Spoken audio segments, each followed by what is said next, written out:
দর্শক ভাইয়েরা আমার, আপনারা আমার সাথে জিকির করেন। দেশে আইলো আইডল বক্তা, আঙ্গর যত মাথা ব্যথা। দেশে আইলো আইডল বক্তা, আঙ্গর যত মাথা ব্যথা। তার মাহফিলে 20 লাখ মানুষ, আঙ্গর মাহফিলে নাইকা গো। ঠিক কিনা বাজান রে, গভীর মনোযোগ দিয়ে শুনবেন। গত বাজারে সোমবারে আমি বাজার করতে গিয়েছিলাম, একটা ফুটফুটে একটা ছাগল বাচ্চা কিনছিলাম।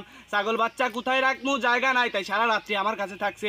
থাকার পর বাজান রে, তারপর ছাগলে কি খাবো, খাওয়ার মতো কিছু নাই। তারপর বন্ধে নিয়ে খাবার দিয়েছি। খাবার দেওয়ার পর 3 ঘন্টা বাদে দেখি ছাগলের পেটটি মা। কথা কন ঠিক কিনা? এটা কোনো ওয়াজ হইলো? কি আলতু ফালতু ওয়াজ করুন আর বালা বালা বক্তার বদনাম করুন। কি লুক হয় না? আমার মাহফিলের মধ্যে গুন্না দেও কুত্তুক না লুক হয়, পুরা 4 লক্ষ লুক হবো। 1 2 3 4 লক্ষ নাই, কিন্তু 4 জন লোক। এখন আর বন্ডামি করলাম না। এখন আপনাদের সাথে বক্তব্য পেশ করবেন আমার চেয়ে বড় বন্ড, শয়তানের বড় ভাই, গীবদের শিরোমণি, বিশিষ্ট চিৎকার বারণী, হযরত মাওলানা বক্কর জামান বক্কর আপনাদের সাথে এখন তার মূল্যবান বয়ান পেশ করবেন।